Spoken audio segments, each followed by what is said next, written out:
बीकानेर शहर रसगुल्लों की मिठास और भुजिया के चटपटे स्वाद के साथ साथ अपनी विरासतों और कला संस्कृति के लिए देश विदेश में विख्यात है। साथ ही ये शहर मशहूर है उस्ता कला के लिए। ये खास तरह की कला पूरी दुनिया में सिर्फ बीकानेर में ही नजर आती है। ऊंट के चमड़े पर उकेरी जाने वाली ये कलाकृति बेशकीमती है। 5 सदी पुरानी इस कला के गिनती भर बचे कलाकार अब इसके संरक्षण को लेकर चिंतित हैं। पीढ़ी तो साहब इससे 50 साल से भी ऊपर हो गया हमारे को काम करते हुए, और परेशानी ये है कि भाई कलाकार तो बेचारा आपका काम कर ही रहा है, ठीक है साहब, उसके अंदर ये चाहिए सरकारी मदद भी हो तो भी अच्छा है, तभी आगे काम चलेगा, अन्यथा काम छोड़ जाएंगे लोग। क्योंकि जैसे पहले हमारी पुरानी कलाएं थी बहुत सारी ऐसी धरोहर जो छोड़ चुके हैं, कला ख़त्म हो गई आज उनका कोई पता ही नहीं है।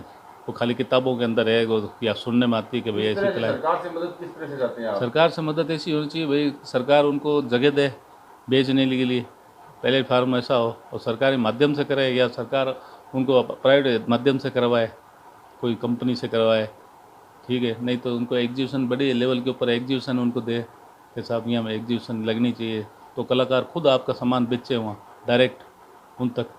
पर्यटन विभाग का है, पर्यटन विभाग की साइड के अंदर हो, कलाकारों का जिक्र हो कि भाई ये कला इस शहर की है, बीकानेर की, तो लोग समझेंगे जानेंगे। देश के अंदर और भी बहुत बड़ा हिंदुस्तान है हमारा लोकल भी, जो उसको पसंद करते हैं, लेकिन वो हम तक पहुंच नहीं सकते। कलाकारों का साहब एक कलाकार ग्राहक तक पहुंचे और ग्राहक कलाकार तक पहुंचे, ऐसा एक प्लेटफार्म हो जो माध्यम उनका करवाए साहब, और उसके पूरे उनको पैसे मिले कलाकार को, जब भी ये कला आगे बढ़ेगी। सरकारी मदद नहीं मिलने से ये कला लुप्त होने के कगार पर है। इस कला को चमड़े के अलावा मार्बल, हाथी दांत या शुतुरमुर्ग के अंडे पर भी उकेरा जाता है। पहले चमड़े पर एक आकृति उकेर ली जाती है, फिर इसमें स्वर्णकारी और मीनाकारी की जाती है।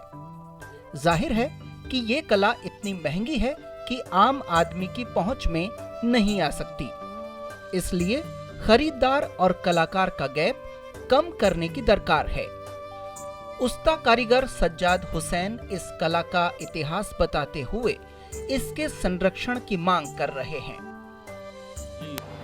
उस्ता कला का पदार्पण तकरीबन 450 वर्ष पुराना है। ये बीकानेर के राजा राय सिंह के समय के आई थी, और जब जूनागढ़ का निर्माण हुआ तब मुल्तान से 7 कलाकार आए थे, और वो कलाकार ही मतलब यहाँ पर वहाँ का कल्चर और बीकानेर का कल्चर को मिला के उस्ता कला का निर्माण। किस तरह की दिक्कत आ रही है? कितने कलाकार बचे हैं? क्या संरक्षण मिल रहा है?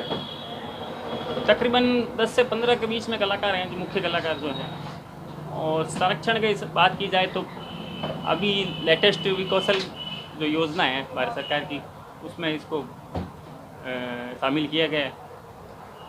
और बाकी कला को बनाने के बाद में उसका बेचने का जो प्लेटफॉर्म है वो नहीं मिल पा रहा है मुख्य। क्या किस तरह की दिक्कत आती है उसमें?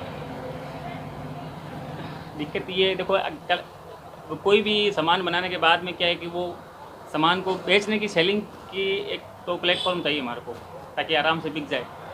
हम बनाते हैं, उसके बाद में हम इंतज़ार करते हैं ग्राहक के लिए कि कब ग्राहक आएगा उसको लेगा। मुख्य बात तो ये है। महंगा होता है तो फाइनेंस भी लगता है, उसकी वजह से उसमें महंगा है कि क्योंकि इसमें सोने के वर्क का इस्तेमाल होता है, तो महंगा तो होता ही है। तो इस वजह से क्या है कि एक आम आदमी उस तक पहुंच नहीं पाता है। उस्ता कला बीकानेर की पहचान है। सरकारी उदासीनता ने इस पहचान को संकट में ला दिया है। जरूरी है कि इस विरासत को अगली पीढ़ी तक पहुंचाया जाए, ताकि वक्त इस कला से रोशन रहे। ईटीवी भारत के लिए बीकानेर से अरविंद व्यास की रिपोर्ट।